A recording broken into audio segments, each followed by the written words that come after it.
2 of his disciples, saying, "Go into the village opposite, where as you enter you'll find a colt tied, on which no one had ever sat." It's like buying a car and parking it outside your house and never driving it because it does not belong to you. But as fair, sir, there are people who are holding your things. So until the day that watakutana na wewe wakupate na hii kitu ilikuwa ya. But as fair, sir, it says lose it and bring it here. Lose it and bring it here. Destiny connectors. Watu wameshika baraka yako. You know, we must become very wise Bereans. We are not only going to be wise Bereans, but very wise Christians. Whatever is held for you and it has not arrived, ask the Lord, Father, direct me and connect me to the one who is holding my blessing. Amen? Are you praying? That's the first prayer point. Today we are having a very interesting service. That one who is holding, that belongs to me. Lord, connect me to him in the name of Jesus Christ. Have you asked for that one? Everything held for me. Do you know there are some people, unaona watu vile wako na pesa mingi, kuna watu wako na pesa mingi, they don't know what to do with them. Kuna mmoja one time nilikutana na yeye. Akaniambia, I am having so much money, I don't know what to do. Saizo mimi niko broke. Nikauliza God, nimwambie anichote. Anisambazie something. God akasema no. Just tell them what they should do. Huyo mtu hata hakuniofa hata kahawa. So it means that whatever was in their hands, even if it was a lot, I was not connected with that blessing. Amen? But there must be somebody somewhere who is holding a scholarship somewhere that belongs to me. Amen? There must be somebody somewhere who is connected and holding your blessing. So please pray that the Lord will connect you to your connectors. The Bible says in Esther chapter 2, verse 5 to verse 8. I'm continuing with the other someone because I've already given you the Good Samaritan in the number 3. Now I'm in number 4. Esther and Mordecai. Esther and Mordecai. And because we are good Bible study leaders, last time I told you to go and study the book of Nehemiah. I don't know where our home is. I'm sure he's the one who studied the book of Nehemiah. Now, oh, okay. After the summer, amen. Thank you, Jesus. Now the book of Esther, it's also very small. During the week, study. I know you've studied it before. Yeah, I know. We can repeat it. You know the word of God doesn't go still. Sika mkate. Hii boflo anatuzia 600 grams na ni 450 grams. Wachana na hiyo. Mkate ya Yesu. It does not go bad. It does not go stale. So it says this about Esther. King, now what has happened is King Xerxes wamekuwa na shida na bibi yake. Alikuwa anaitwa nani? Vashti. Queen Vashti.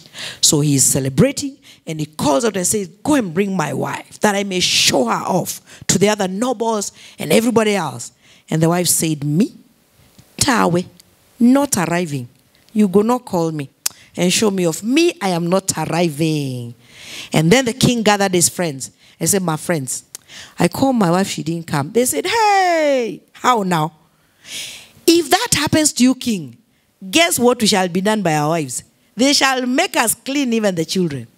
So please, get another wife. You are the king. Hallelujah. You are the what? The king.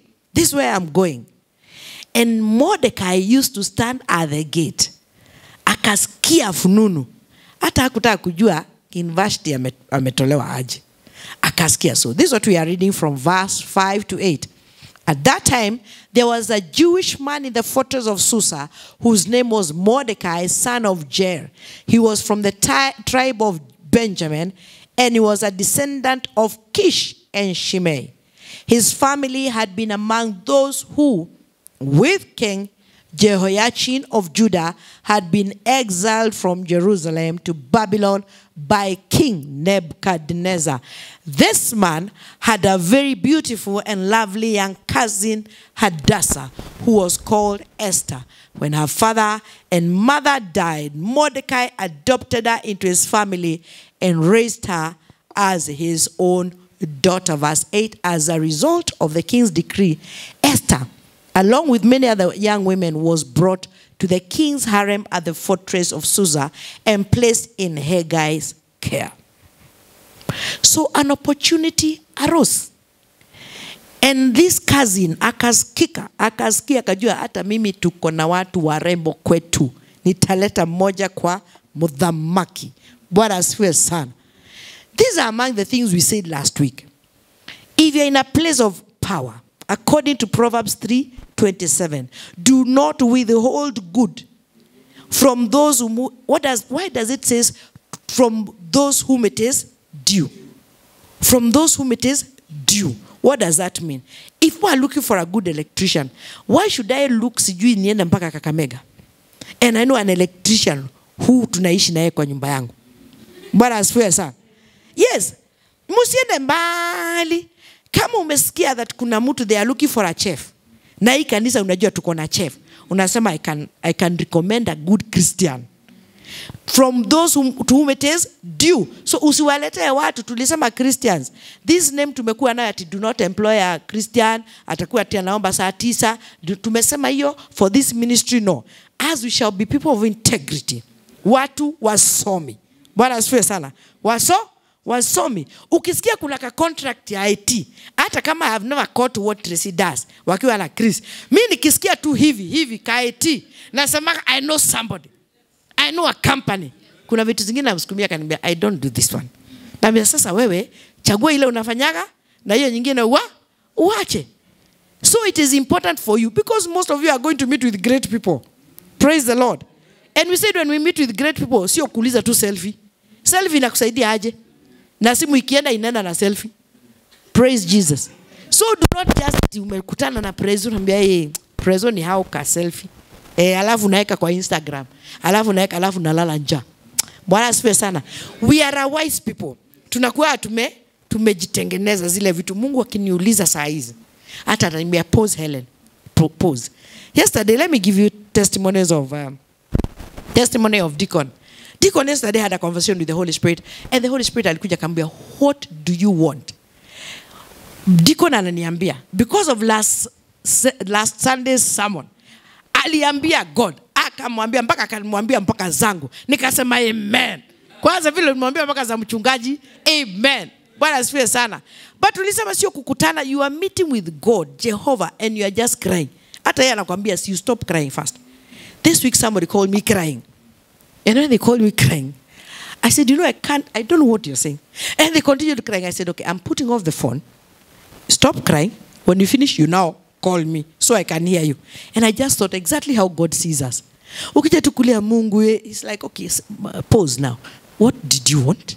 My child, what is it that you want me to do for you? When you hear an opportunity, yeah.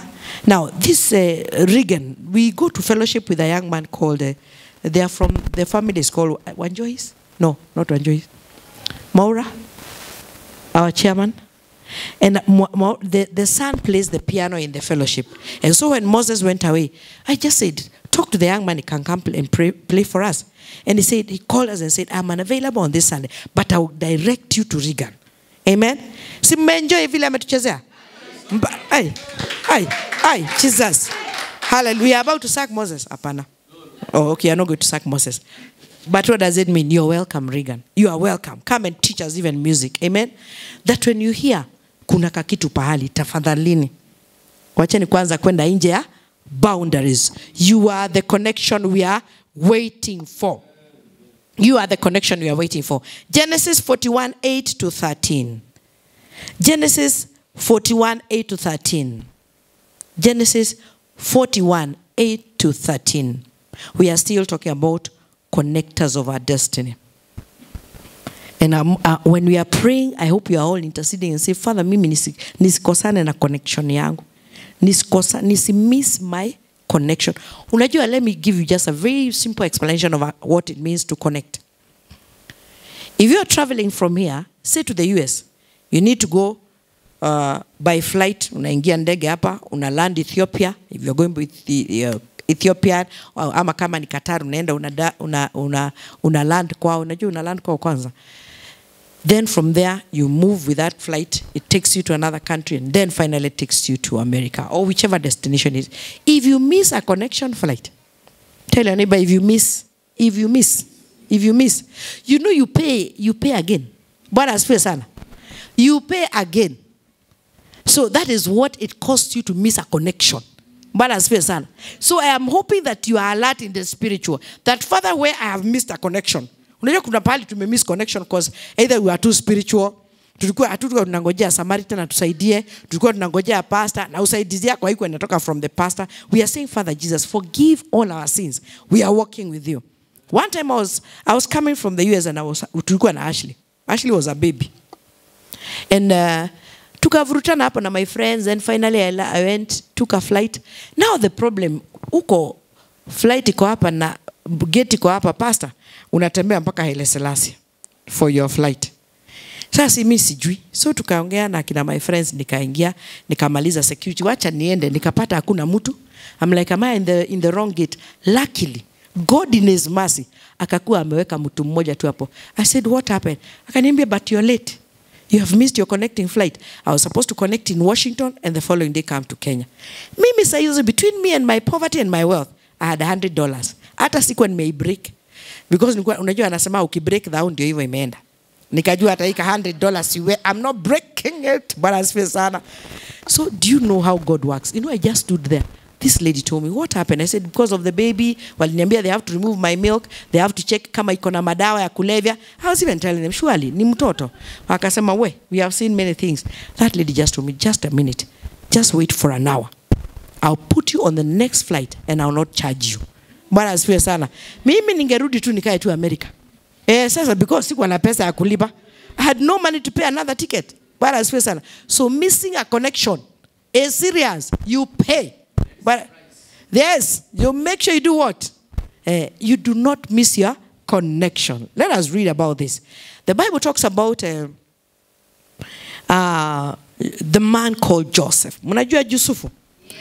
Joseph now has been incarcerated because Mrs. Potiphar, ameona a handsome young man. Mrs. Potiphar is deciding this is it. This is it or this is it. Hallelujah. And then finally calls the husband and said, you know what, that Jew you brought here wanted to lay with me, and me, I was not interested. And the husband decided, lazima afungwe. That is the background of this story. And what happened? It says this, now it came to pass in the morning that his spirit was troubled, and he sent and called, this is the king. So let me first of all finish the background so you get here. And when he went and gets incarcerated, he gets incarcerated with a cupbearer and a baker. And one time they dream, and they are just talking. Unajua sasa wafungwa wako na time mingi sana. Mnangoja sema mimi niliota jana, hata mimi niliota. Wao liota aje? Mimi niliota hivi. Na ule, and Joseph said, you go back to your work. That's the cupbearer. As for you, the king is going to cut your neck. But I've always said about that baker. Kwa nini baker hakulilia God? Ambie God asikatwe neck. Alichukua tu the dream interpretation and he went. And so after this, the king now has a dream. Remember, the king bearer has gone back in the king's quarters. And that time he calls everybody for an interpretation of the dream. But when Joseph aliwachana na cupbearer, alimwambia, when you go, do not forget me. When you go, please remember me in front of the king. Kwa sababu mimi sikuwa nimefanya nini? Madhambi. Naye akaenda akasauliwa. 2 years he was forgotten. But let's go to this part. It says, now it came to pass in the morning that his spirit was troubled. That was the king. And he sent and called for the magicians of Egypt and all its wise men. And Pharaoh told them his dreams, but there was no one who could interpret them for Pharaoh. The Bible says, then the chief butler spoke to Pharaoh, saying, I remember my faults this day, when Pharaoh was angry with his servants and put me in custody in the house of the captain of the guard, both me and the chief baker, we each had a dream in one night, he and I. Each of us dreamed according to the interpretation of his own dream. Now, everybody say now. Now, there was a young Hebrew man with us there, a servant of the captain of the guard. And we told him, and he interpreted our dreams for us. To each man, he interpreted according to his own dream. And it came to pass, just as he had interpreted for us, so it happened. He restored me to my office, and he hanged the baker. How could Pharaoh have known that a man like Joseph existed if it was not for the cupbearer? That is what you call a connection. Angenyamaza. Asema wewe king jisort with your dreams. And how could Joseph had finally risen to the point of being a prime minister if not for that connection? What am I teaching you? In your boat. Tell your neighbor, in your boat. There are destiny helpers. There are destiny connectors. Na nitawaletea wengine hapo chini wanaitwa destiny destroyers. Bwana asifiwe sana. Na after that nitaletea wengine wanaitwa extras kwa boti ya kila mtu. Hata hao wako kuangalia tu pastor. Vile unaenda hawana ubaya, hawana uzuri, wako tu kwa boti. Bwana asifiwe sana. 1 Samuel 16:14 to 19. 1 Samuel, there are many issues, there are many destiny helpers in the Bible, many destiny connectors in the Bible, many troublers in the Bible. Amen. So let us read about this one. This is about David. David. I encourage people, if you know somebody with a skill and you know them, please never say, unajua sikujua atasema aje. Just say. Na wote anakisema leta huyo mtu hapa. Bwana asifiwe sana. Na asiposema si bado utakuwa wewe tu Sandra. Yes. The next time uko na sherehe uko kwenu, waseme we are looking for a good musician. Naambia hata usitafute, look no further. Wacha nikuletee Njoki Karu. Bwana asifiwe sana. Yes. Wakisema we are looking for a counselor. My pastor. She does it so well. Bwana asifiwe sana. Yes. Allah. Munaenda kutafuta counselors wengine wako wapi na mimi niko hapa? Hamutaki nichukue hiyo 2000. Unajua nikichukua hiyo 2000, I don't have to come and keep driving you to give. Bwana asifiwe sana. Yes, because tutakuwa sorted. Hallelujah. Mkitafuta passport mnaenda kwa deacon. Amen. Na saa zingine mnamtumia soda. Hallelujah. Hajauliza ni mimi nimesema. Msiwe kwe tu akufanyiwa kazi kama kabera, alafu mnasahau mtu miaka ngapi? 2 years. Huyo kabera, one day I'll teach about that. Let's read about this. It says, but the spirit of the Lord had departed from Saul, and this is a time that God na Saul walikuwa wameachana. Mpaka the guy went mental. Mental diseases have not started now. It's only that right now it has become a lot. Even before, there were mental diseases. So now, Saul is going through that kind of a hardship, a depression. It says, but the spirit of the Lord departed from Saul, and a distressing spirit from the Lord troubled him. And Saul's servants, what did we say last time? That your connector can be somebody you think they are not important. And it is important for us as believers to walk in such a way that somebody will feel the need to give you a connection, because Pastor Mary wanakujua. Tuliambiana hakuna kupita watu wakiosha nini na unaenda ukipiga buckets, unapiga buckets, wacha upate upele. And the person who has got your cure is the girl unapigia mabucket. Atasema wacha amalizike pole. Amalizike tutaenda kuimba huko kwao Luere. Bwana asifiwe sana. Usiende tu kuona ati watchman, why aren't you opening the gate? What's wrong with you? Kwanza nitaenda kupreachia watu wa estate yetu. Unajua siku hizi naonaga tu saa zote wana complain hapo. Na mtu amekuja saa 8. Ati I found them asleep. What did you want them to do? Akishika na kausingizi kidogo. Bwana asifiwe sana. We must become good Christians. Unajua unafaa kutoka leo. Bwana asifiwe sana. How have you been? Ubarikiwe sana. Even when you're guarding us, may the Lord be with you. Amen. Saa zile atasikia wanachoma huko, atakwambia pasi, wewe chukua virago uende. Nimesikia kajama wanatengeneza pahali. Bwana asifiwe sana. So make sure that we are walking the Christianity that we are professing. Christianity sio tukusimama hapa I'm saved. Hata pengine kuna mtu hapa anakuangalia tu na manyira. Anasema wewe unalipanga watu wako after 10 days, after 15 days. Tunakujua sana. Maombi yako tu inaenda deeper badala ya kwenda haya. Hallelujah. Yes sir. Yes. Of course, everybody in your territory and in your house should know you are. But even when you are here, we should know you are born again. Allah, Bwana asifiwe sana. We should know you are born again. This is what it says. Saul's servant said to him, surely a distressing spirit from God is troubling you. Let our master now command your servants who are before you to seek out a man who is a skillful player on the harp, and it shall be that he will play it with his hand when the distressing spirit from God is upon you, and you shall be well. That That was the time for David. That was time for David. They went and they said, we know a man. Anachezaga hii kitu mpaka inatuliza shida za kichwa. Bwana asifiwe sana. So we are saying that when you are put in a position, when you can, usiende tu kukula mchele na pilau na umalizie na uende nyumbani. Make sure that when you are connected, do you know there are some people who have been brought in your life? They may not assist you, but they may be assisting somebody you know. Open your spiritual ears, your spiritual eyes to see and to hear. Last time I talked to you about connections. Na mkaona kama ni jokes. Connections and ndoa. Kwani Abraham alitafutia Isaac bibi aje? Alimwambia go. Enda utafutie Isaac a wife. Lakini utafute a Canaanite woman. Go and look one from our father's house. Na mkacheka hapa. Now, I'm giving you an assignment. Ukiona a very good lady. Now hapa unajua they are good gentlemen. Amen? Make sure unamwambia tu akuje kanisa, I worship na sisi. Na uwe umeomba that wale brothers wako hapa afungue macho. Amen? Kama umeona a good gentleman huko na wasichana wako hapa and they are beautiful, marriageable. But as well as you do what? You make sure. You know, like Chris has been very good. He's been inviting some good young men here. Na nyinyi mnafunga tu macho.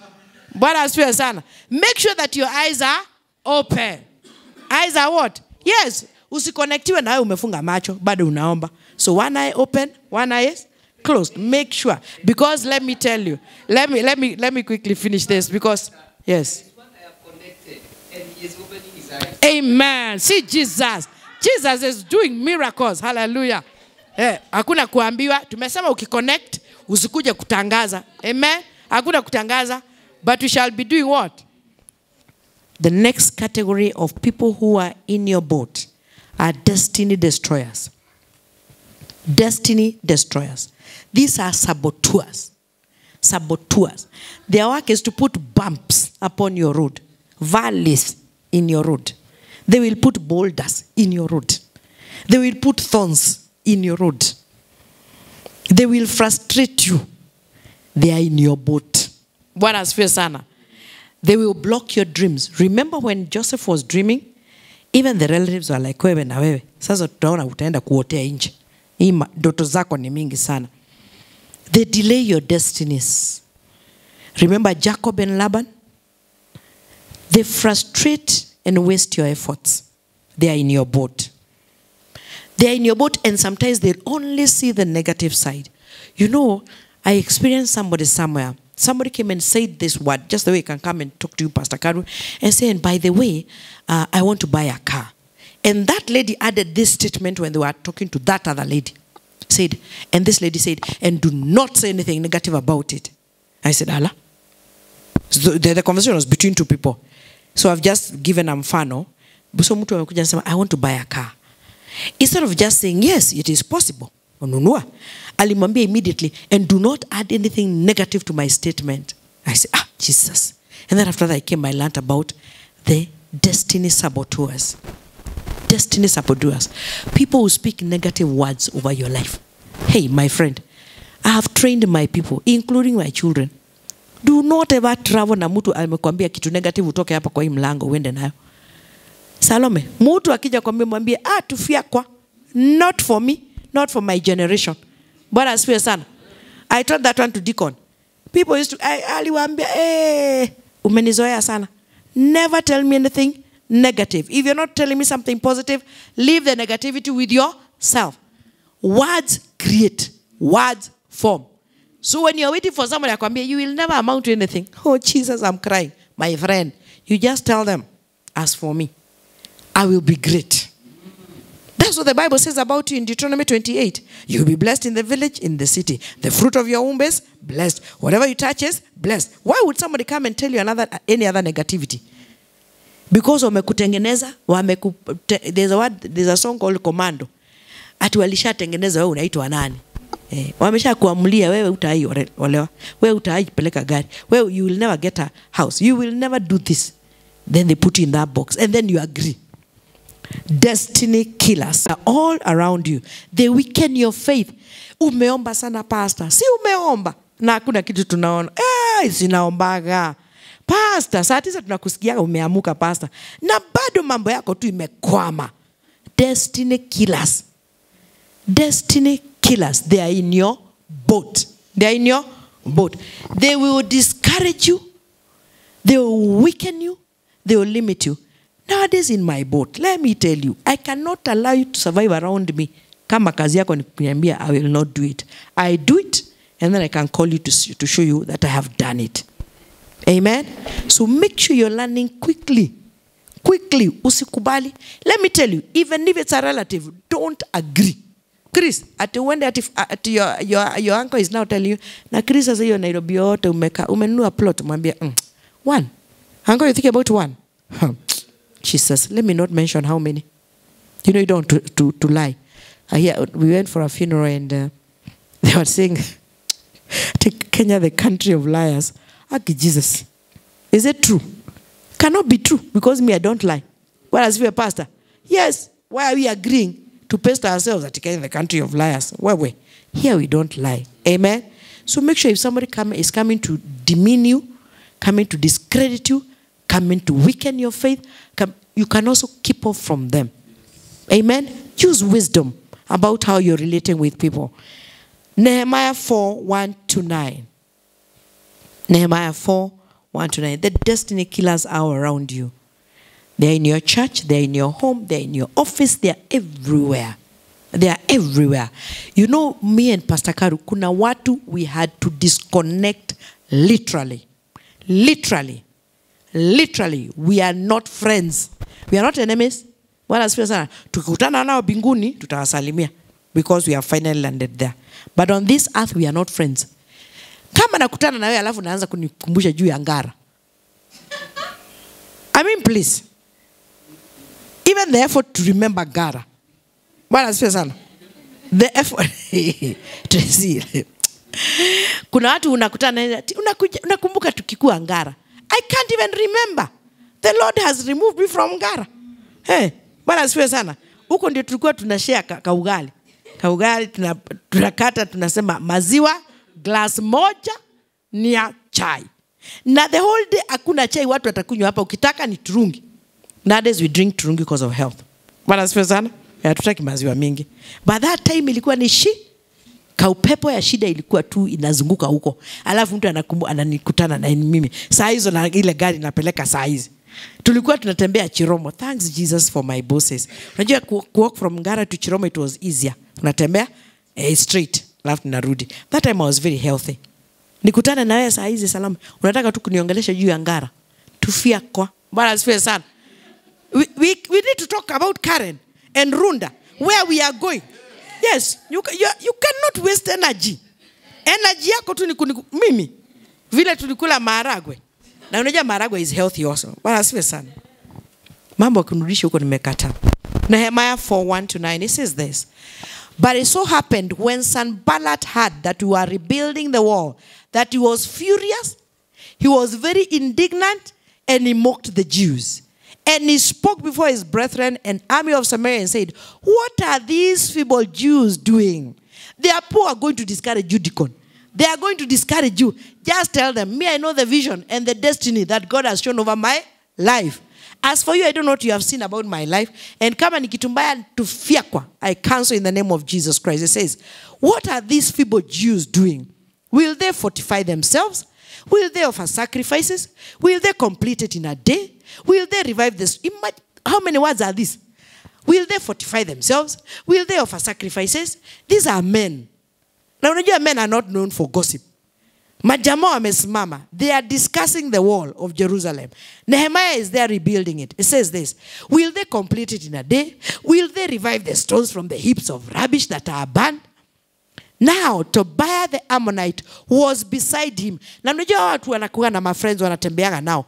Ukiona mtu negative, usifikirie friend yake ni positive. Wote wanakuwa tu watu wa negativity tu. It cannot be done. It shall not be done. You can never move from your one room house. You can never move from your one room saloon. That is their work. You tell them, my friend, mimi nitajulikana hii city. Na sitajulikana kwa maovu. Nitajulikana because people will be telling others where to come and locate my saloon. Itakuwa kwa Google Map in Jesus' name. Bwana asifiwe sana. Simseme amen. Yes, by the time unaanza kuona jina yako, vitu zako ziko kwa Google Map, mambo yako iko sawa. It says, Tobiah the Ammonite was beside him and said, whatever they build, if even a fox goes up on it, he will break down their stone wall. Destiny destroyers. Do not give them ear. Bwana asifiwe sana. Mfunge masikio. Mfunge nini? Masikio. It says, hear, O our God, for we are despised. Turn their reproach on their own heads and give them as plunder to a land of captivity. Do not cover their iniquity. Do not let their sin be blotted out from before you, for they have provoked you to anger before the builders. That was Nehemiah saying that. So we build the wall. Ever read that with me? So we build the wall. And what? And the entire wall was joined up together up to half its height, for the people had a mind to work. We stop right there and say this. If Nehemiah had stopped, aanze to convince Sanballat and Tobiah and everybody else who was hanging around, the way this wall was going to be done, was it going to be done? So don't give time. The Bible says, do not give pearls to the swine. Do not give what? Pearls to the swine. Do you know what it means? The swine is a pig. The swine does not understand gold. It will eat the gold. But as for sana, it will do what? It will eat the gold. So there are some of you, munapatiana so keep up una convince mtu Tracy, ate mimi nitanunua yacht. Akwambia, Tracy, have you ever seen a river? Have you ever seen a lake? So that you are going to buy a yacht. But as for sana. So it is up to you to decide. To ignore. Because there are some sounds you must do what? You must ignore. Bwana asifiwe sana. There are some sounds you must ignore if you're going to succeed. Nehemiah knew where he was going. He had a vision. Alikuwa anajua anafanya nini? Anaenda. Alikuwa anajua mimi sitaishi Ngara. Bwana asifiwe sana. I will not live where? In Ngara the rest of my life. Akatengeneza barabara. Akajua mimi nitaenda. Amen. And so he built the wall. The entire wall. Because he ignored the destiny destroyers. The destiny killers. This team was so bad. The team of Sanballat is only that I'm trying to compile, to compress what I want to teach. They were so bad, they were influencing others to come and do what? And just become poor and bad cheerleaders. So that they would discourage Nehemiah from rebuilding the wall.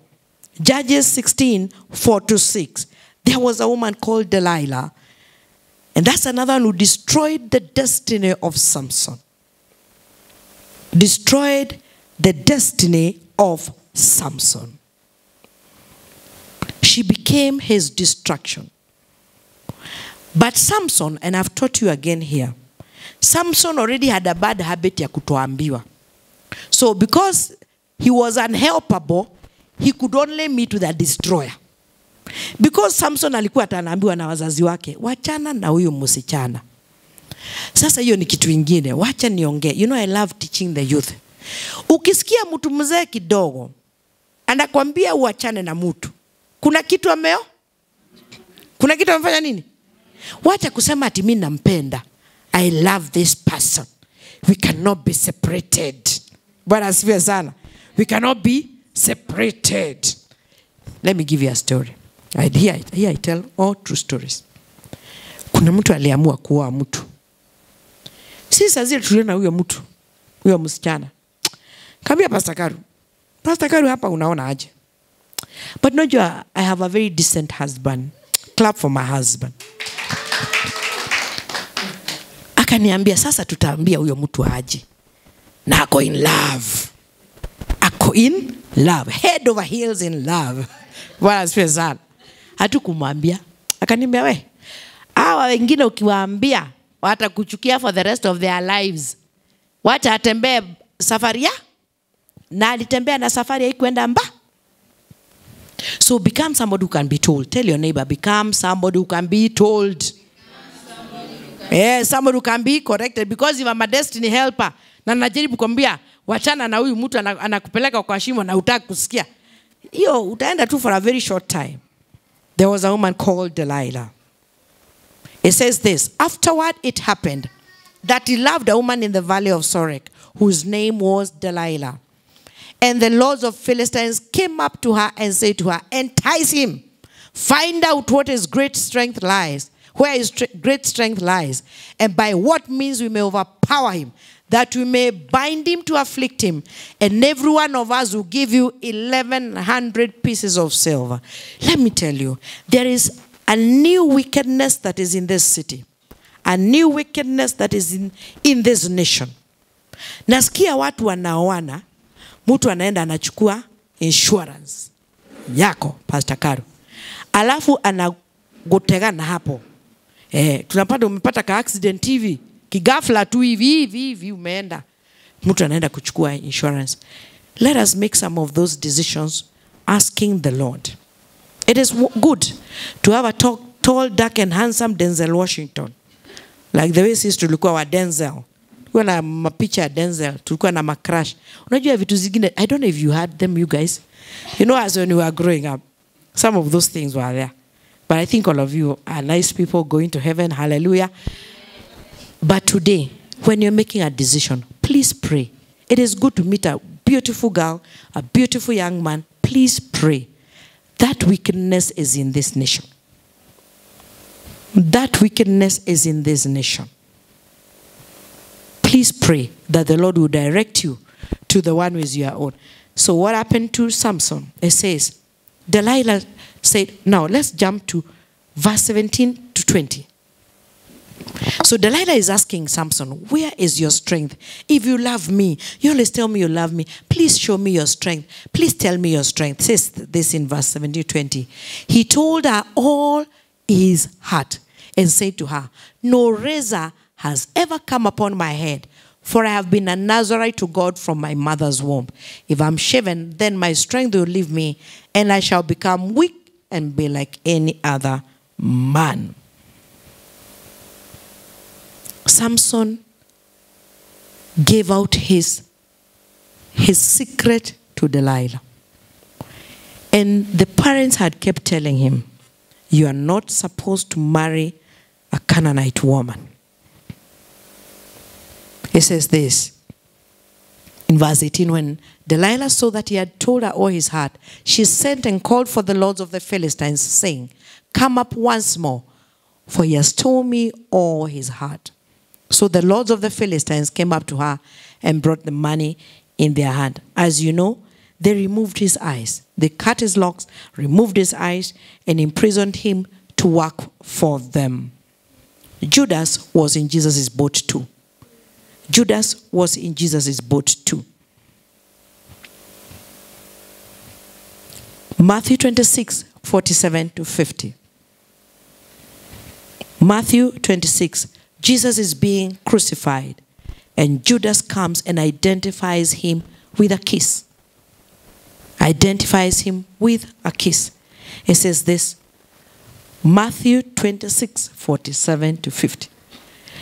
And while he was still speaking, behold, Judas, one of the 12. So if in Jesus' boat, there was a destiny killer, a destiny destroyer, what about your boat? Your boat must be having very many. And while he was speaking, behold, Judas, one of the 12, with a great multitude with swords and clubs, came from the chief priests.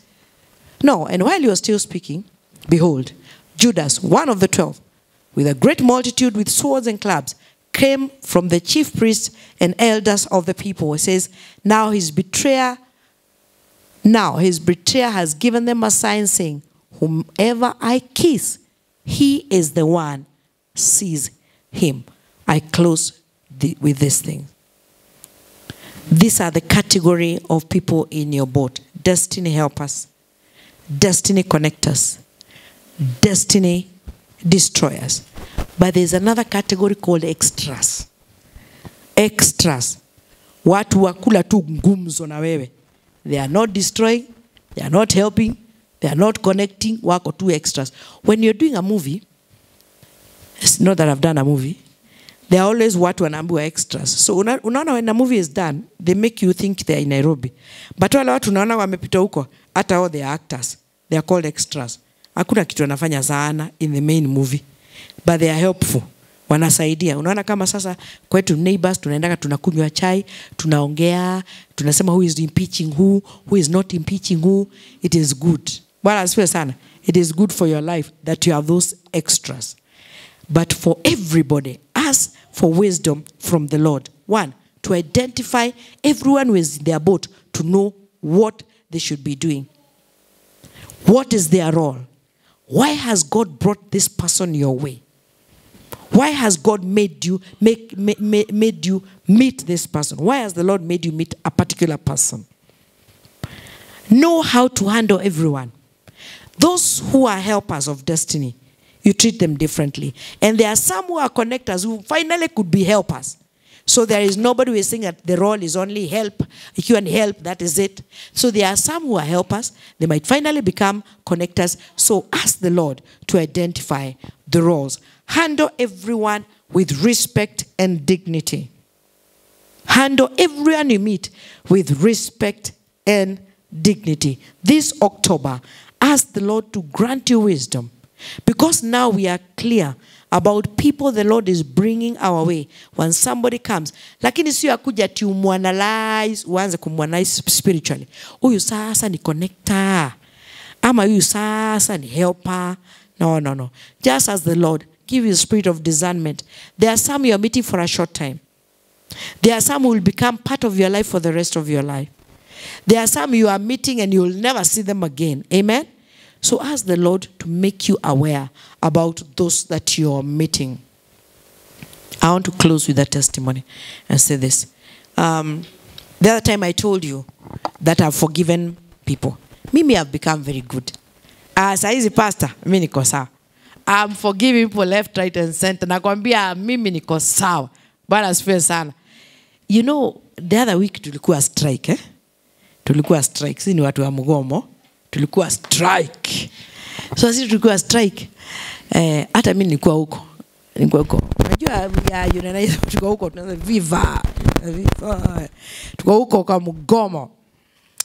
And so, of course, we have all the needs that are being said. So, you remember I told you that kuna mtu sikuwa nimeforgive because alinitoa kwa ofisi nyingine, akanipeleka kwa ofisi. In my own thinking, I thought alinipeleka kwa ofisi kadogo. Because kule kwingine hakukuwa kubaya sana. Hata ulikuwa unapata ka trip, unaenda LD, unaenda Mombasa, huko hakuna hata ka trip. Unaenda tu unakunywa chai na mandazi hapo, unashinda hapo, siku inaisha. So, among the things that have happened, so the other day I went to ask for a loan. And then that guy checked. And he said, no, you have a few years to retire. So we cannot give you a loan. Say, Jesus, maybe you don't want me to take loans. Now let me tell you. Now because tunarudi kazi. Amen. From kesho tuko job. Tumewacha na mgomo. Tumewacha mgomo, tumeambiwa turudi kazi. Now among the things wameweka. Sisi, we are retiring at 65. So I was asking the Lord. And the way I cried about that man. Kumbe alikuwa ananipeleka pahali. Now nikitaka loan I can go to collect. Because nimeongeza nini? Miaka. Well, as for whether I want to stay there up to 65, that's another story. Mimi nataka tu niletee grandchildren nianze kwa nyumbani. Yeah, unajua sio lazima ukae huko for the rest of your life. Bwana asifiwe sana. See, we are together on that one. Niletewe nani? Many grandchildrens. Many. Niletewe so that I'm able to do what? I'm able to enjoy running around with them. But you know, I was excited because where I am, I was given now capacity. If I want loan, I can go and get. Because nimeongeza mea. As for whether I want to stay up to 65, that's another story. Amen. But imagine I just thought, the person I thought was my destroyer. Kumbe, he was being used to help me. Because it is a particular category that tuliongeza hiyo miaka 65. Akina diko na hakuongeza hiyo. So I just told the Lord, the way I was, no wonder I forgave that gentleman. I think no wonder God akafungua your line. Amen. So, who is in your boat? Find out. Some of us have treated badly people who are in our boats and should have assisted us. So we should just ask the Lord, Father, forgive us. Forgive me, Lord. I met this person. I didn't know what I was supposed to do. I treated them shabbily. I treated them badly. I blocked some people. I should not have blocked them. Amen. So we make sure that we ask the Lord, Father, in the name of Jesus Christ, let us all stand on our feet and pray. Pray that if there are people that the Lord may have brought your way, that you did not know how to treat them, that may the Lord forgive you. And tell the Lord, give me a second chance now, Lord. That Sasa, the spirit of discernment is my portion. I will be knowing how to treat everyone you send my way. And I'll treat everyone with dignity, with honor, with respect. And those who you have brought my way to be my helpers and connectors, let me take time even to pray for them. You know, there are some big people, all they need from me is prayer. There's one that I have met. But imagine, one of the things we can give them is prayer. Amen. We can do what? We can pray for them. Because everyone has their own things that are going on around their lives. We can pray for them. Father, we thank you. And we are grateful, Lord. And Lord, as we have studied who is in our boats, we are praying that, Lord, you're going to teach us, to help us, give us the spirit of discernment to see, to know how to treat everyone, Lord. And even us, Lord, we are supposed to connect people. We are supposed to be helpers, and we are not supposed to be destroyers. So help us, Jehovah God, that even us, we shall play our roles in the people we meet in the name of Jesus Christ. And where we go also, that those who are called to support us will not forget us like the cupbearer. That is, after 2 years, he will say, oh, I remember Joseph. Thank you, Lord. In Jesus' name we pray. In Jesus' name we pray.